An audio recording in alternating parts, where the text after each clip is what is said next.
뉴질랜드 정부가 보증한 건강한 녹용 중에 정관장이 한 번 더 까다롭게 골라 촌녹의 이름을 허락합니다.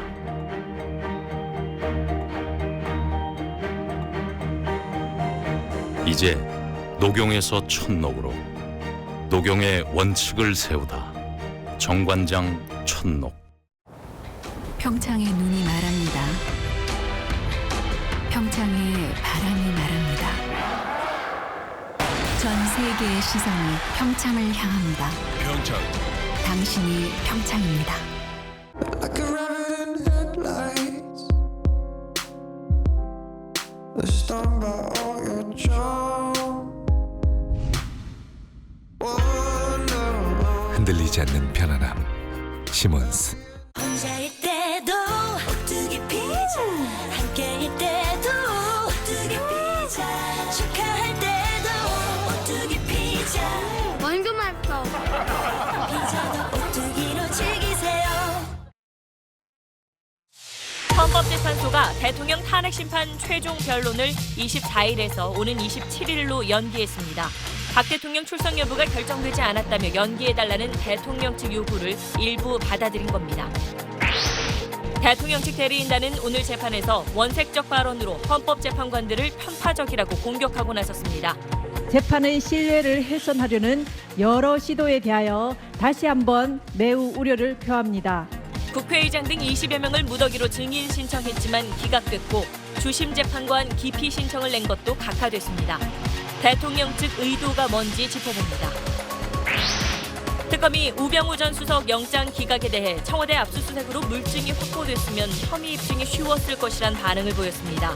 수사기간 연장이 불투명해지면서 우 전 수석 수사는 검찰로 넘어갈 전망입니다. 비선진료 의혹의 핵심 김영재 원장이 청와대에서 박 대통령에게 미용 시술을 했다고 뒤늦게 인정했습니다. 원장님 저 특검에서 아무 얘기도 하지 말라고 그랬잖아. 청문회에서는 시술을 부인한 김 원장은 위증 혐의로 고발됐습니다. 김정남 피살에 북한 대사관 소속 2등 서기관과 고려항공 직원이 연루됐다고 말레이시아 경찰이 밝혔습니다. 붙잡힌 여성 용의자들은 액체를 손에 발라 김정남 얼굴에 묻힌 걸로 조사됐습니다. 음주 단속을 피하려고 역주행하다가 뺑소니 사고까지 친 운전자가 뒤늦게 자수했습니다. 음주 측정을 해보니 단속 기준 이하였습니다. 지난 10년 동안 우리나라 고등학교 3학년 학생들의 키가 계속 줄고 있습니다. 사춘기가 빨라지면서 성장판이 일찍 닫힌 결과란 분석입니다. 어떻게 하면 키가 더 자랄 수 있는지 알아봤습니다. 4년 전 SBS 보도로 당시 보육원 식대의 절반 가까운 금액이 올랐습니다. 그런데 이후 보육원 식대는 4년간 279원 오르는 데 그쳤습니다. 보육원 아이들이 여전히 사회적 무관심 속에 방치된 이유가 뭔지 취재했습니다.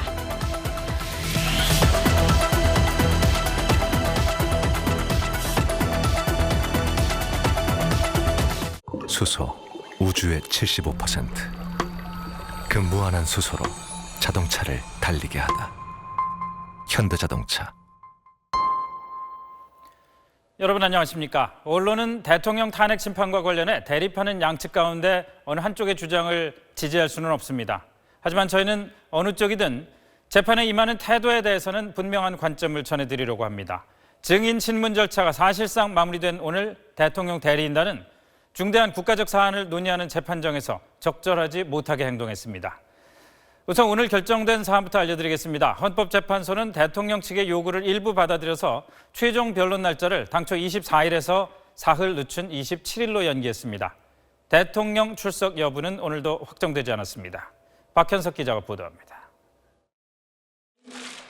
이정미 헌재 소장 권한대행은 오늘 변론을 마치면서 이번 탄핵 심판 최종 변론을 오는 27일 오후 2시에 열기로 했습니다.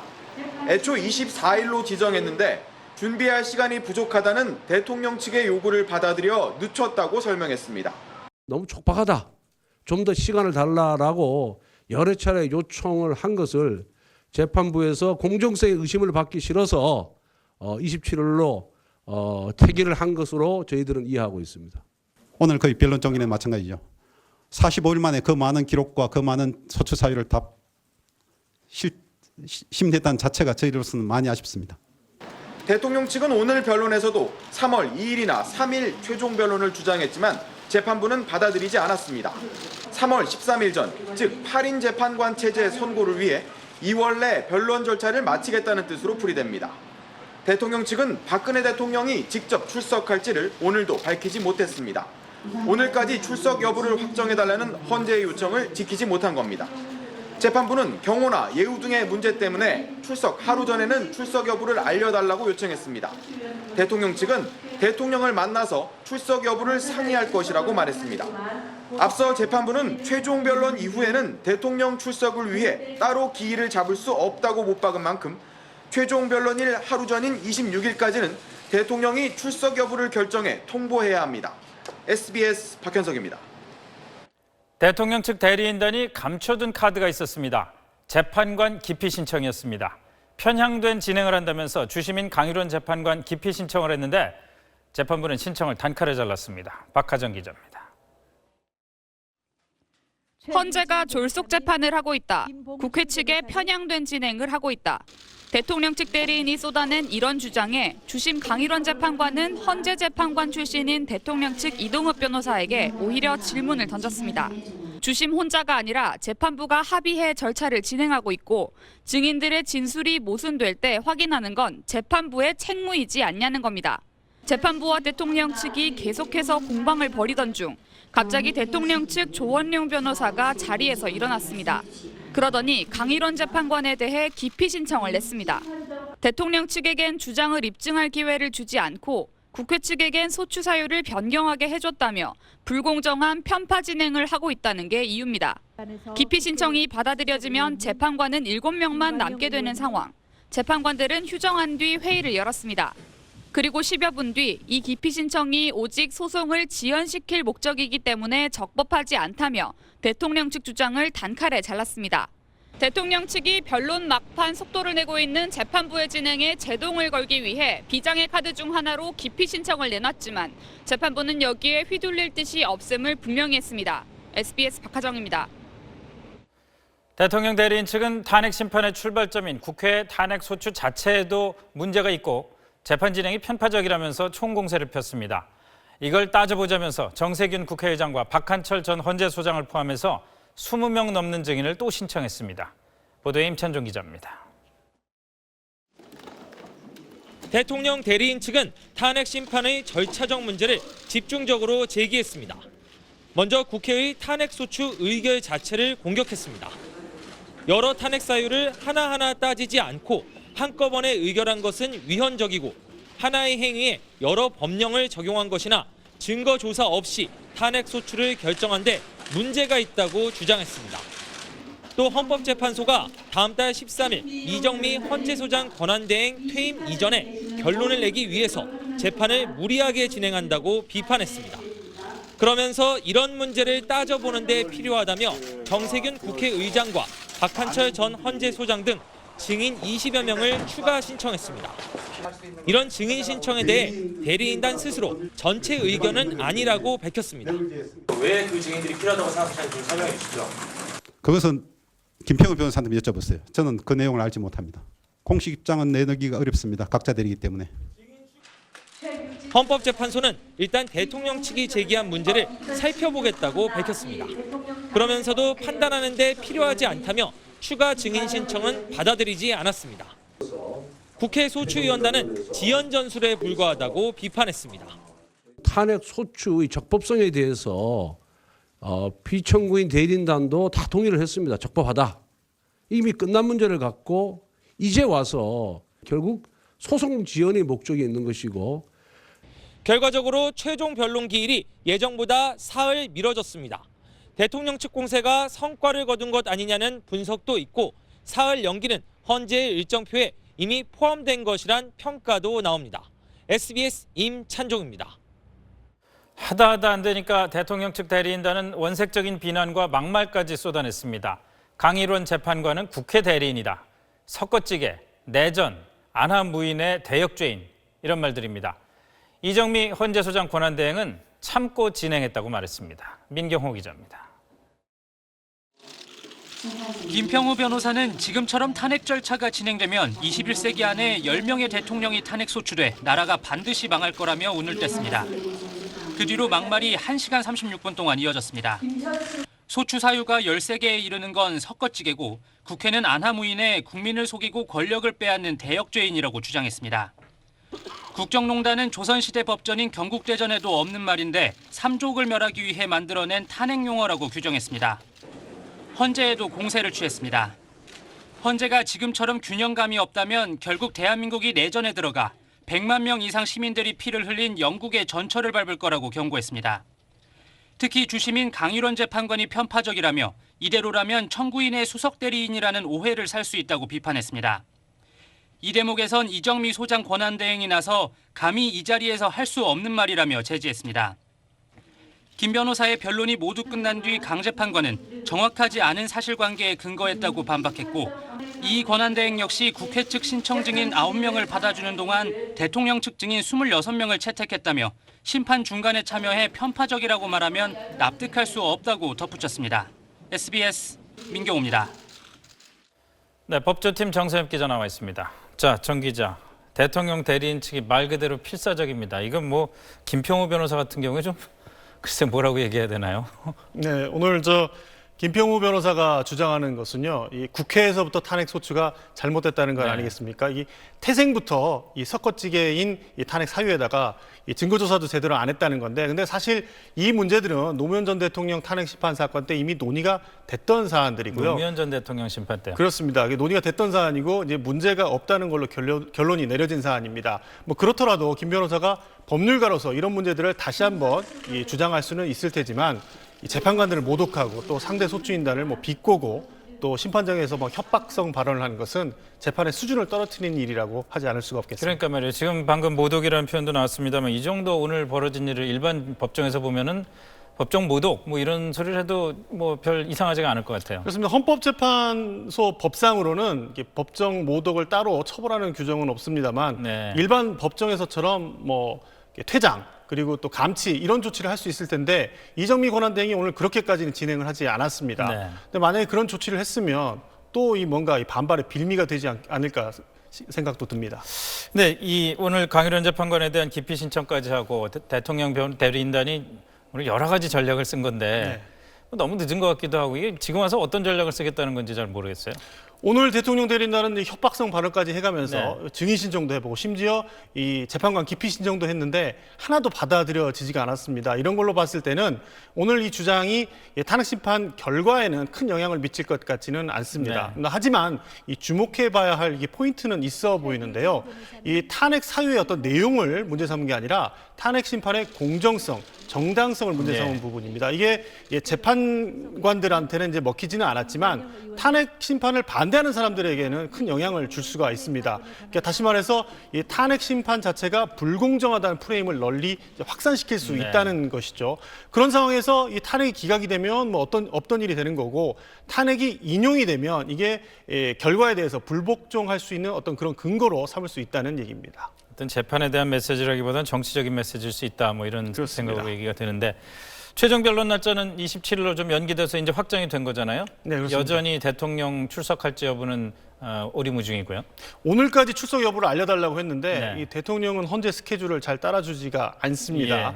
이 헌법재판소가 그럼에도 불구하고 최종 변론 기일을 당초 24일에서 27일로 바꿔줬는데요. 이거는 대통령이 나올 거면 27일에 반드시 나오시라. 그 뒤에는 받아들여주지 않겠다. 이런 의지가 보입니다. 일단은 대통령 측에서는 26일까지 가부 결정을 하겠다고 얘기를 했는데요.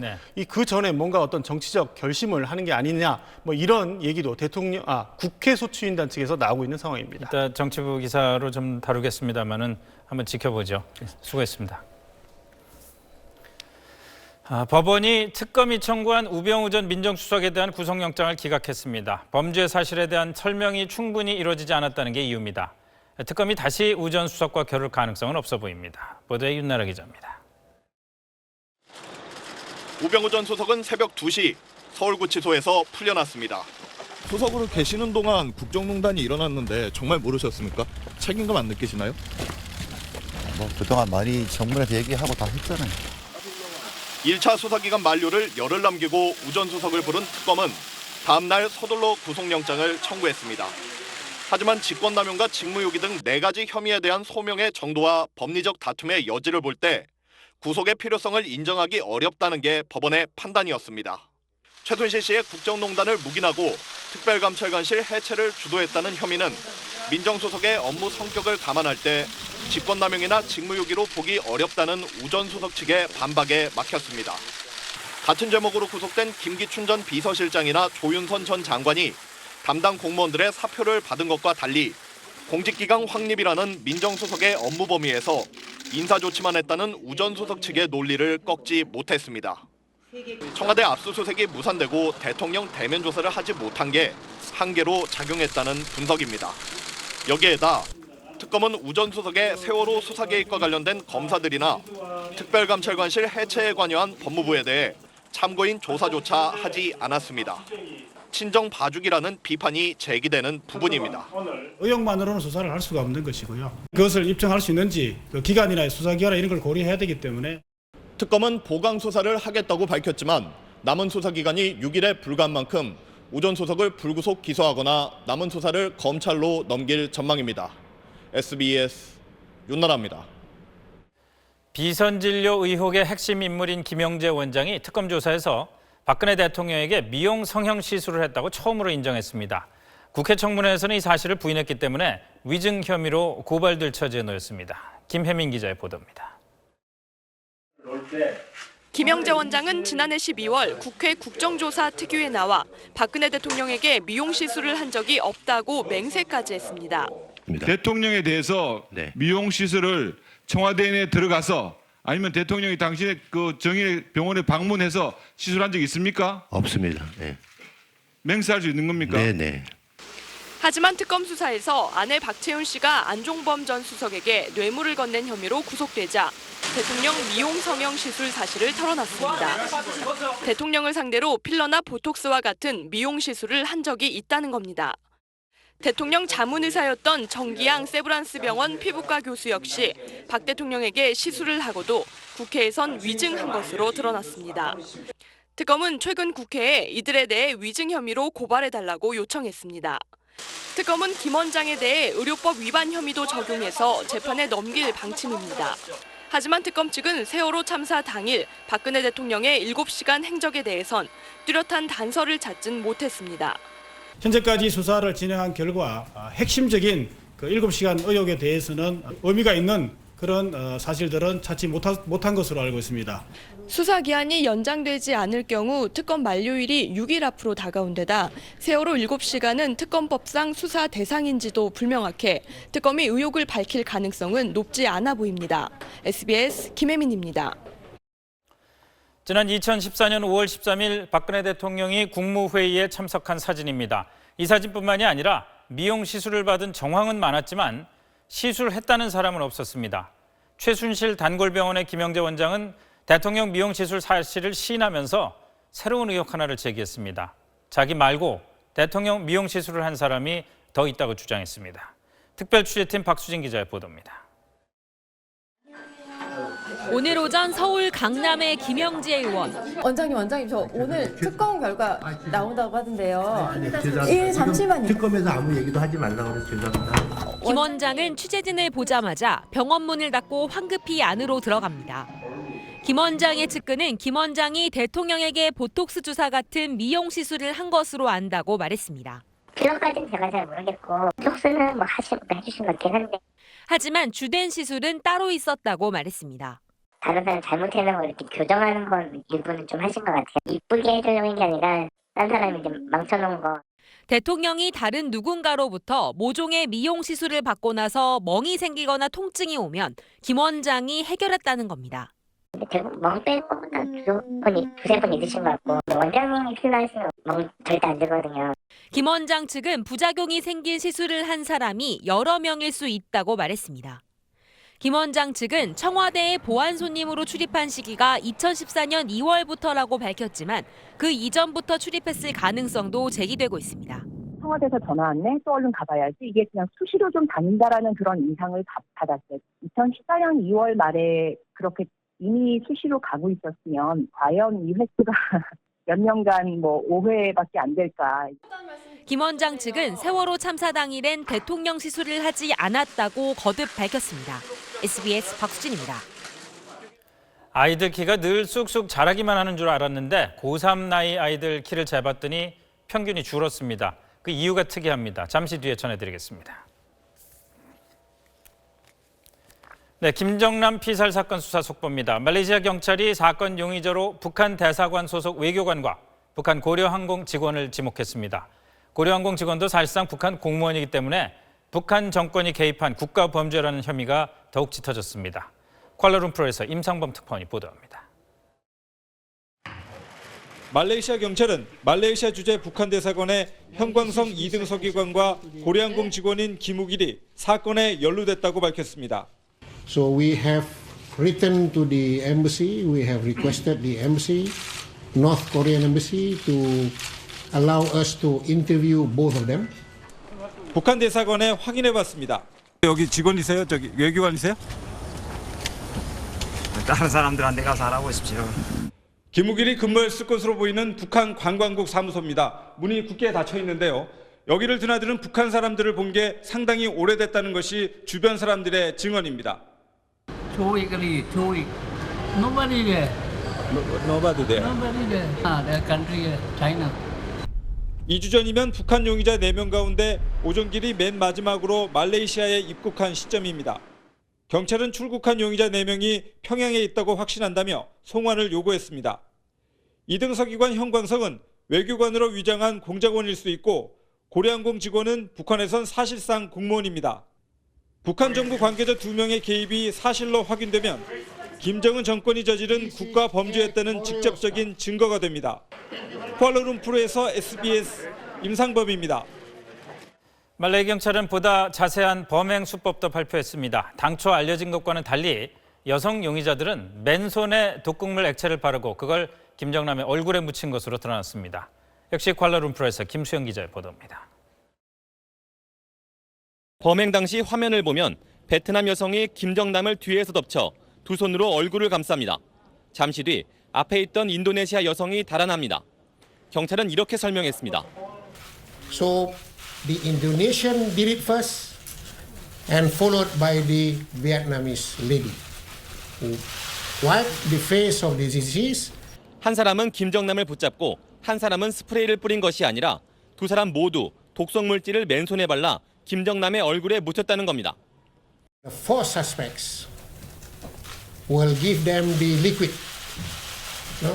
Will put the liquid on their hands. They are supposed to wipe it over deceased face. 장난 동영상을 찍는 줄 알았다는 용의자들의 주장은 사실이 아니라고 일축했습니다. You see the lady were moving away with her hands like this towards the bathroom, towards the washroom. So she knew very well that it is toxic. 다만 어떤 독극물이 쓰여 있는지는 좀 더 확인이 필요하다고 밝혔습니다. 북한 대사관은 독극물을 맨손으로 만졌다면 여성 용의자들이 어떻게 살아남을 수 있었겠느냐며 독살이 아니라고 주장했습니다.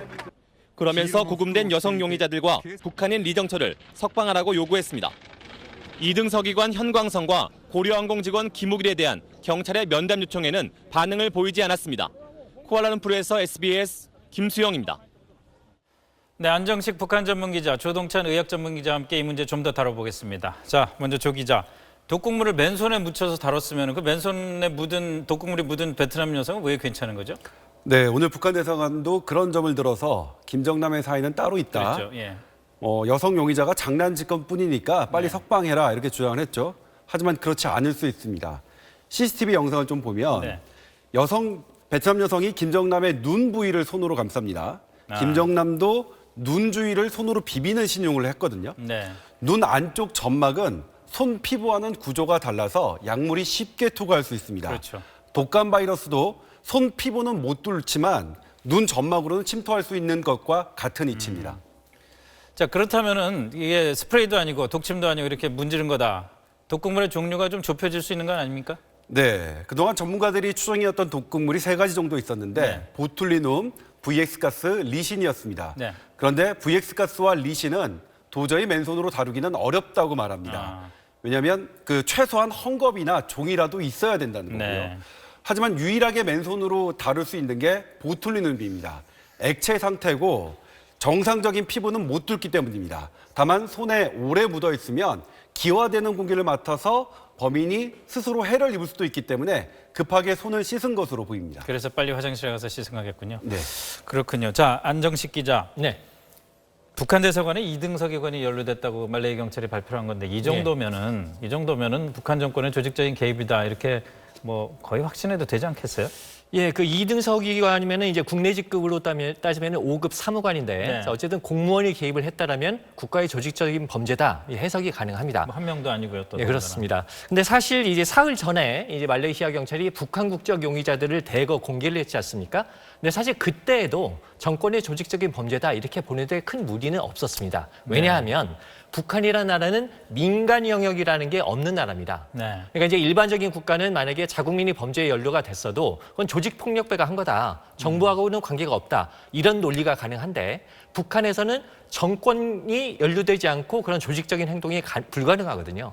하지만 어쨌든 이 북한이 외교관까지 개입한 게 사실이라면 북한이 변명하기는 더 어려워졌습니다. 어쨌든 뭐 북한에서 여권을 받아가지고 밖에 나와서 해외에서 활동할 수 있다 그러면 어쨌든 정부와는 연관이 없다고 보기는 어렵겠죠. 네, 그렇습니다. 당연하죠. 자, 그런데 이 외교관, 예. 이등석 의관, 외교관이잖아요. 예. 그럼 보통 외교관 면책 특권이라는 게 있으면 이거 처벌할 수가 없는 거 아닌가요?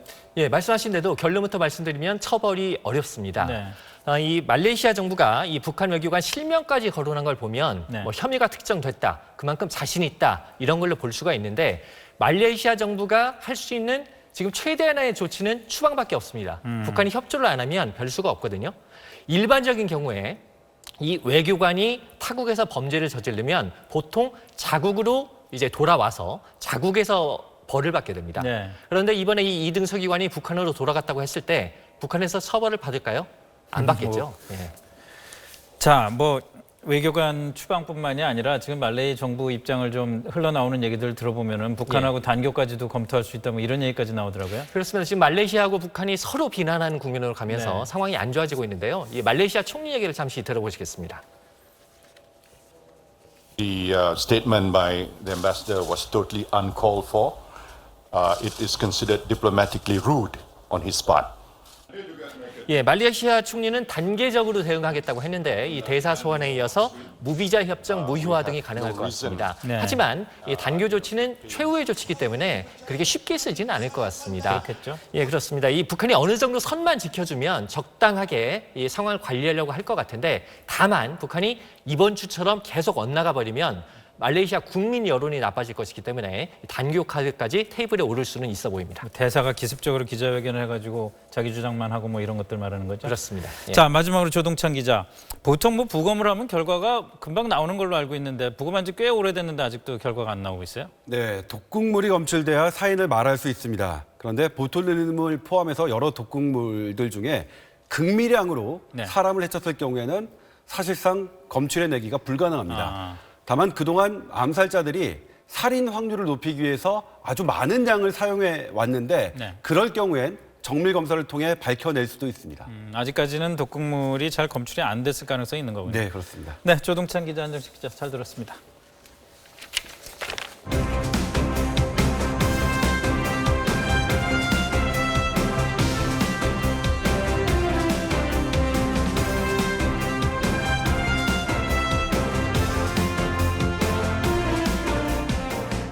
음주 단속을 피하려 도로를 역주행하고 뺑소니 사고까지 낸 남성이 30분 만에 자수했습니다. 정작 음주 측정 결과는 단속 기준에 못 미치는 수준이었는데 난폭 운전과 뺑소니 때문에 구속될 수도 있는 상황입니다. 보도에 이세영 기자입니다.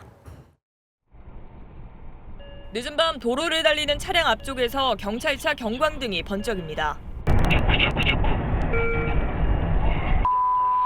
경찰이 음주운전 단속을 하고 있다는 사실을 알게 된 운전자는 급하게 핸들을 꺾어 도로를 역주행하기 시작합니다. 제길을 가던 차량이 역주행 차량에 깜짝 놀라 경적을 울리면서 도로는 금세 혼란에 휩싸입니다. 결국 미처 피하지 못한 택시와 그대로 부딪힙니다. 하지만 사고 이후에도 운전자는 아찔한 고개 운전을 이어갑니다. 40살 박모 씨가 음주 단속을 피해 역주행한 거리는 600여 미터. 택시기사와 승객 등 2명이 다쳤습니다. 박 씨는 달아난 지 30분 만에 택시를 타고 다시 음주 단속 현장으로 돌아와 경찰에 자수했습니다. 그런데 경찰이 박 씨의 혈중 알코올 농도를 측정한 결과는 0.038%, 단속 기준인 0.05%보다 낮았습니다. 현재와 같이 도주를 하면 특가법 도주 차량 및 난폭 운전으로 인하여 구속이 될 수도 있는 상황입니다. 술을 조금이라도 마시면 무조건 운전대를 잡지 않는 게 사고나 처벌을 피할 수 있는 유일한 방법입니다. SBS 이세영입니다. 인형 뽑기 열풍 소식 여러 번 전해드렸는데 이번엔 다른 지역의 원정을 가서 뽑기 기계를 차례로 비워가며 무려 200여 개의 인형을 빼가는 모습이 CCTV에 찍혔습니다. TJB 최은호 기자입니다. 이른 새벽 시간 대전의 한 인형 뽑기방. 남성 2명이 커다란 인형을 뽑기 시작합니다. 신기하게도 집는 족족 뽑기에 성공해 노란색 인형으로 가득 찼던 기계를 텅 비웠습니다. 준비해온 비닐봉투에 뽑은 인형들을 쓸어 담는데 이들이 2시간 동안 뽑아간 인형만 200여 개, 1분도 안 되는 시간에 하나씩 뽑아 싹쓸이한 겁니다. 그런 피해 당하신 적 있어요? 이렇게 막 정해서 뭐 이렇게 흔들어서 가져가는 친구들이 있긴 한가요? 인형 뽑기 기계는 30번 시도해야 한 번 뽑을 수 있도록 설정돼 있는데 이들은 조이스틱을 조작해 집게에 집는 힘을 강하게 만드는 수법으로 기계 5개를 싹쓸이했습니다. 아침에 출근을 해보니까 기계에 있는 인형이 거의 다 없어진 거예요. 그래서 자체 CCTV를 확인해보고 이건 이상하다 해서 그 부분에 대해 수사할 필요가 있기 때문에 경찰에 신고하게 된 겁니다.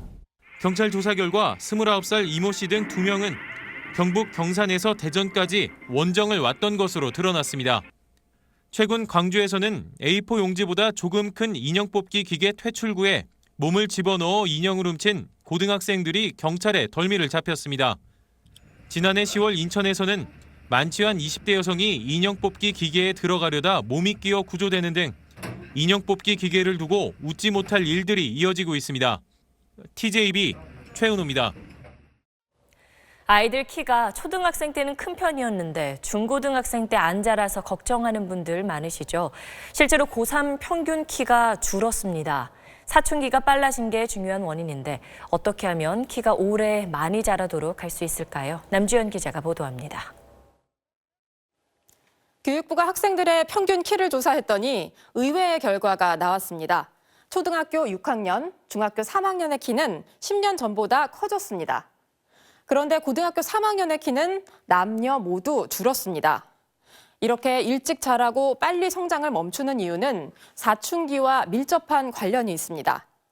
보시는 건 여성과 남성이 1년에 몇 센티미터씩 자라는지 보여주는 곡선인데요. 다른 시기보다 키가 빨리 자라는 구간이 바로 사춘기입니다. 사춘기를 빨리 겪으면 막상 어른이 됐을 때 오히려 키가 작을 수 있습니다. 성장판이 일찍 닫히기 때문인데요. 손목 엑스레이를 보면 사춘기 전에는 뼈 사이사이에 성장판이 검게 보이지만 사춘기 이후에는 보이지 않습니다. 사춘기 때 분비되는 성호르몬이 성장판을 닫는 역할을 하기 때문입니다. 실제로 우리나라 학생들의 사춘기는 상당히 빨라지고 있습니다. 성조숙증 환자가 최근 10년 사이 10배 이상 늘어 7만 명을 넘어섰습니다. 비만이거나 수면이 불규칙하거나 성적 자극을 주는 영상이나 사진을 많이 봐도 사춘기가 빨라집니다. 키 크려면 잘 먹고 잘 자고 건강한 생활 습관을 유지해야 한다는 얘기입니다. SBS 남주현입니다. 결혼은 안 하지만 혼자 웨딩드레스를 입고 사진을 찍는 싱글 웨딩이 뜨고 있습니다. 또 늦은 결혼을 하는 신부는 일당을 주고 부케를 대신 받아줄 사람을 찾곤 합니다. 달라지는 결혼 풍속에서 많은 걸 엿볼 수 있죠. 송욱 기자가 보도합니다.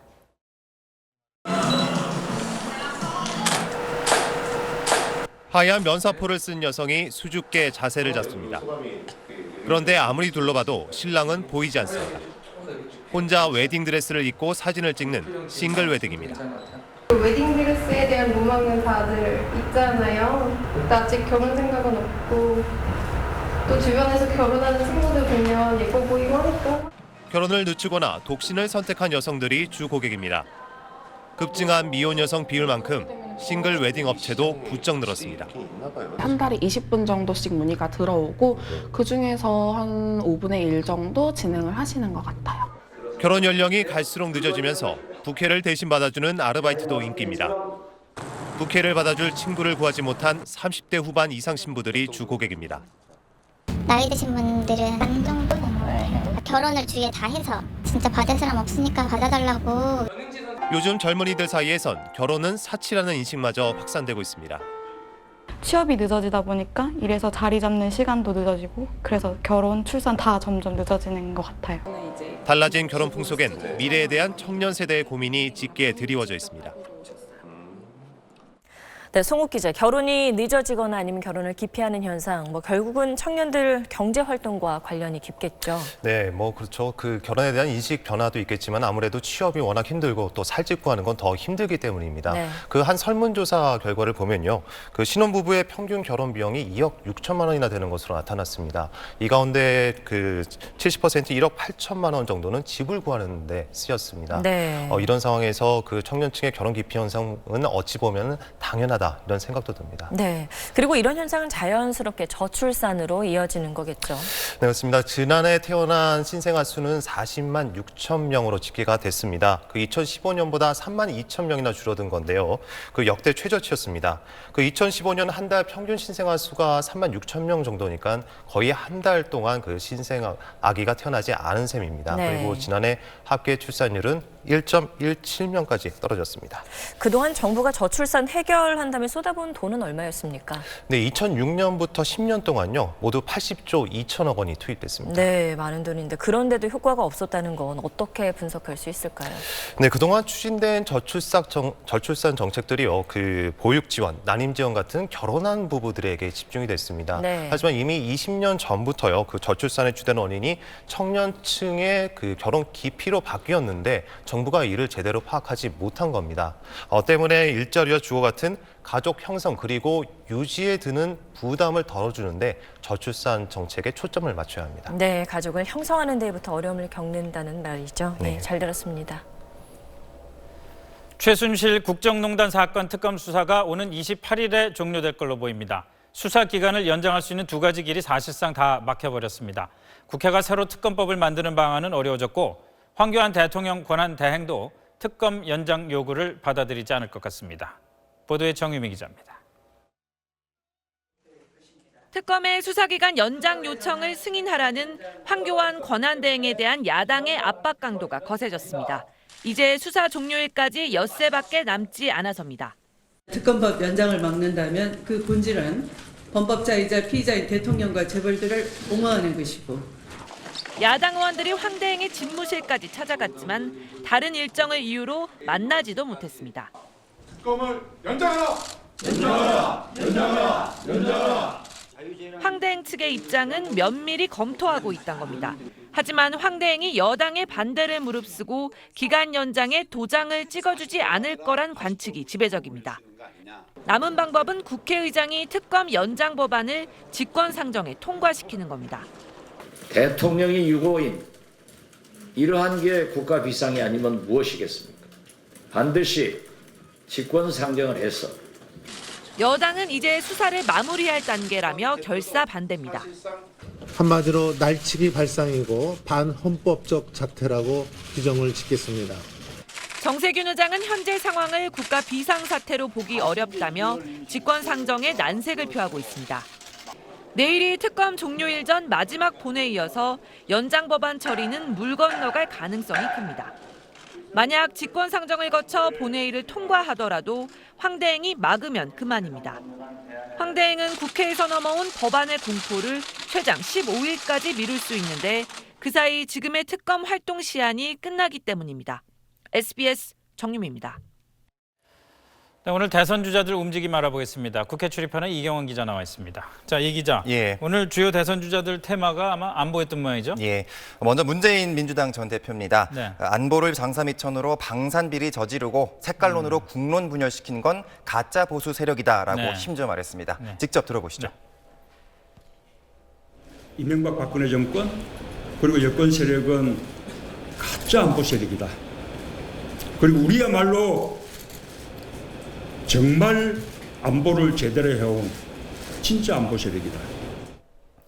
그 최근에 캠프 영입 인사인 정세현 전 통일부 장관이 김정남 피살 같은 사건은 우리에게도 있었다라고 말해서 다른 당의 공격이 이어졌는데 네. 특히 문재인 전 대표에 대한 안보관 이거에 대한 문제 제기가 계속 있었습니다. 이것에 대한 정면 승부를 택했다 이런 해석이 나왔습니다. 바른정당 유승민 의원 지금 앞서 소개해드린 문재인 전 대표의 발언을 강하게 비판하고 나섰습니다. 직접 들어보시죠. 그러죠. 저는 한 번도 안보를 가지고 정치적인 공세를 해본 적은 없습니다. 그 대북관 또 안보관이 누구보다도 투철해야 되고. 네, 그러면서 남경필 경기지사의 모병제 공약은 네. 형편이 어려운 사람만 군대 가게 하기 때문에 정의롭지 못하다라면서 네. 같은 당 경쟁 주자에 대해서도 날을 세웠습니다. 그러네요. 자, 그러면은 오늘 또 안희정 충남지사 이른바 전향서 발언 뭐 이런 게 있었잖아요. 이건 뭐 안보 문제는 아니지만 또 그 대북관이라든지 이런 것과 관련이 있는 건데 설명 좀 해주시죠. 그 오늘 관훈클럽 토론회에서 안 지사가 과거 학생운동에 참여했다는 것 때문에 종북 논란에 대한 질문이 좀 있었어요. 네. 안 지사가 발끈했습니다. 직접 들어보시죠. 하나하나 다 전향서를 다 써줘야 합니까? 제가 가지고 있었던 것은 애국주의와 민족주의였습니다. 네, 남북 대화가 대면이라는 전제를 달긴 했지만 서울에서 정상회담도 할 수 있다. 대화 계속 이어가야 한다라고도 말했습니다. 지금까지 중도를 공략하겠다라는 게 강했는데 민주당 내 지지층으로 한 발 옮긴 거다라는 해석이 나왔습니다. 그렇겠네요. 다른 주자들 움직임도 한번 설명해 주시죠. 예, 안철수 국민의당 전 대표는 여성 고용 모범 업체를 찾아서 경력 단절료 예방 대책을 만들겠다고 했고요. 네. 그 이재명 성남시장은 대통령 직속 장애인 위원회를 설치하겠다며 장애인 복지 정책을 내놨습니다. 네, 잘 들었습니다.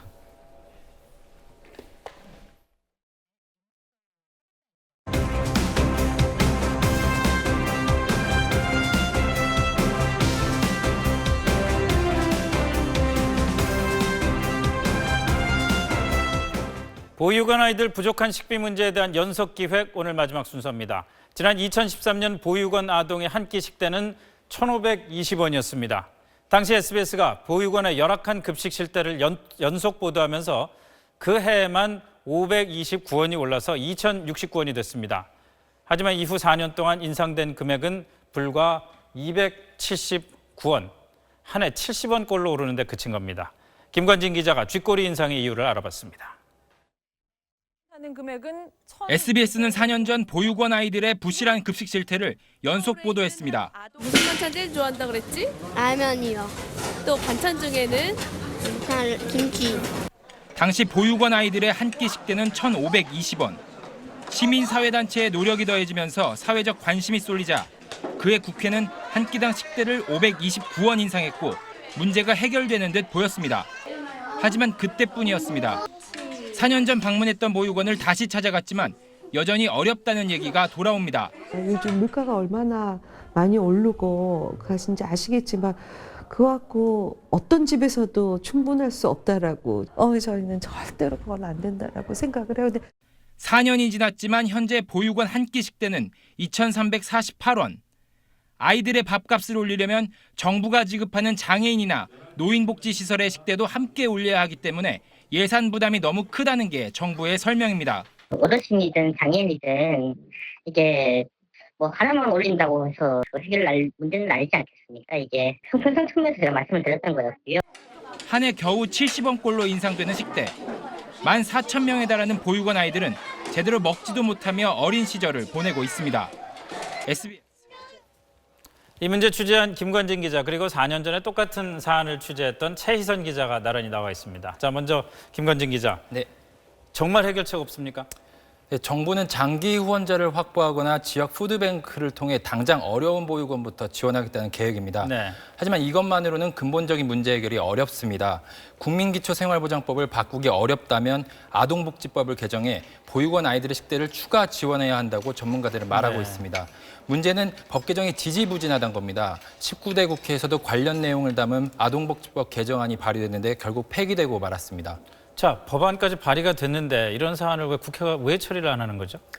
보육원 관계자들 사이에선 아이들에게 투표권이 있는 부모가 없거나 부모가 있어도 거주지가 일정하지 않아 국회의원들의 지역구 관리에 그다지 별 도움이 되지 않기 때문이라는 얘기까지 나오고 있습니다. 표와 상관없는 아이들의 식대 인상이 그만큼 소극적이라는 얘기입니다. 그냥 표가 없는 사람들에 대한 복지는 아무도 신경을 안 쓴다. 자, 그러면 어쨌든 이 보육원 아이들 식비 좀 올려주는데 어느 정도 예산이 필요한 겁니까? 20대 국회에서 이용주 국민의당 의원이 관련 내용을 담은 법 개정안을 대표 발의했는데요. 네. 보육원 아동 14,000명을 기준으로 현재 한 끼 식대인 2,348원을 3,500원으로 올릴 경우 한 해 평균 68억 원 정도가 필요하답니다. 네. 알겠습니다. 자, 최희성 기자. 네. 4년 전에 취재했을 때 정말 보람을 많이 느꼈잖아요. 그때도 식단을 조금만 개선하면 아이들의 건강이 얼마나 달라지는지 직접 경험을 했던 거고, 이거 보는 소감이 어떤지 좀 말해보라고 좀 불렀습니다. 네, 4년 전이나 지금이나 이 아이들의 급식을 불안정한 후원에 의존한다는 측면에서 크게 달라 보이지가 않습니다.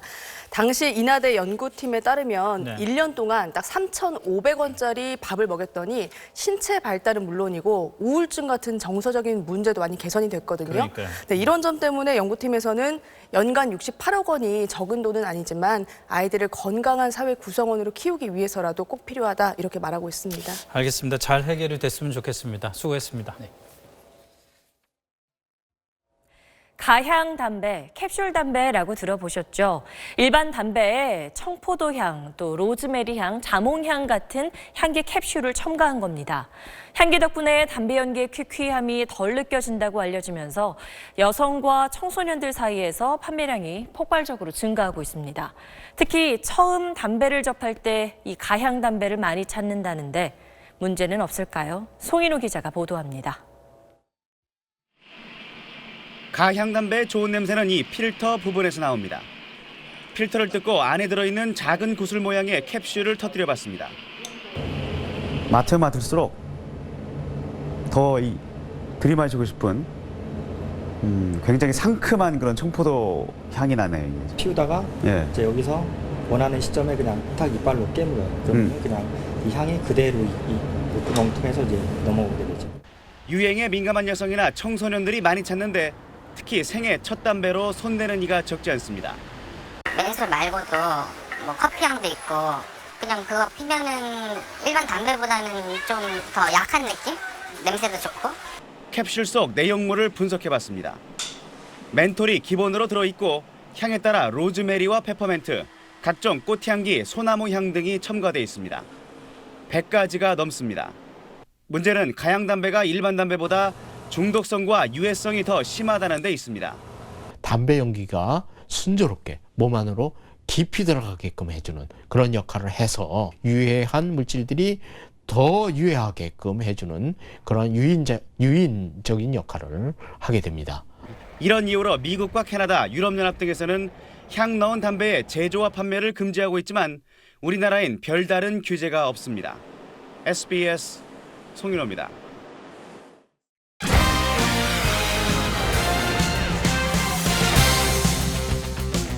키가 무려 2m 2cm나 되는 15살 중학생이 농구계의 화제입니다. 한국 농구의 미래로 쑥쑥 크고 있는 여준석 선수를 허재 대표팀 감독이 직접 만나 지도했습니다. 김영렬 기자입니다.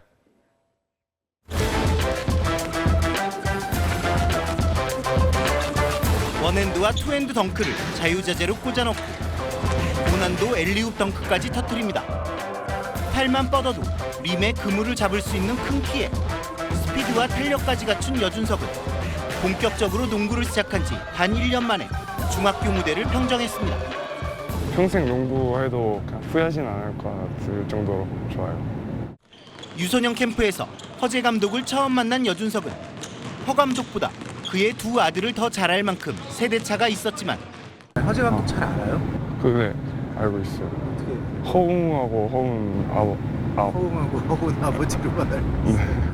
2박 3일간 맞춤 지도를 통해 이내 허물없는 사제지간이 됐고 급 사이즈만 이런 슛을 자꾸만 쏠 필요는 없고 정확하게 메이드가 되는 슛을 쏘라고 알았어? 위로 점프할 때 위로 앞으로 나는 게 아니라 어떻게? 위로. 대선배의 노하우는 꿈나무에게 고스란히 전해졌습니다. 그렇지. 저 신장에 이해력도 있는 것 같고 하여간 자기가 꾸준한 노력을 하면 앞으로 좋은 선수가 될 것 같습니다. 키도 기량도 쑥쑥 성장하는 여준석과 함께 한국 농구의 꿈도 커가고 있습니다. SBS 김영렬입니다. 리우올림픽 남자 양궁 2관왕인 구본찬 선수가 대한체육회 체육상 시상식에서 최고영예인 대상을 받았습니다.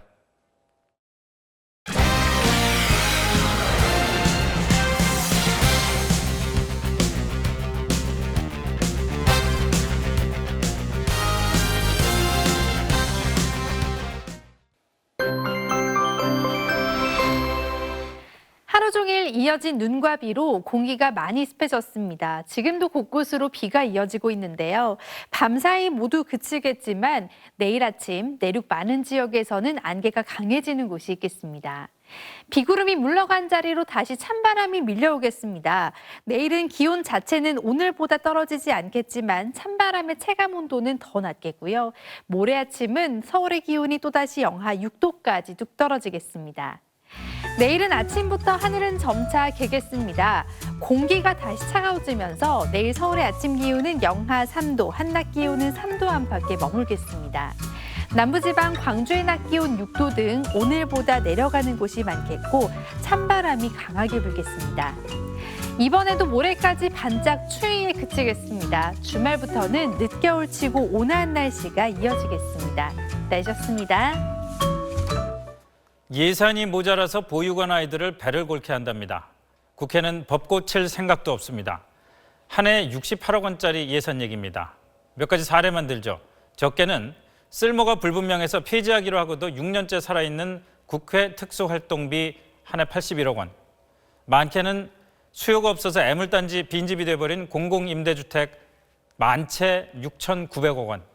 예산 낭비 사례는 책으로 써도 여러 권입니다. 이런 것들이 부모 없는 아이들 배고프지 않게 해주는 것보다 중요합니까? 뉴스 마치겠습니다. 고맙습니다.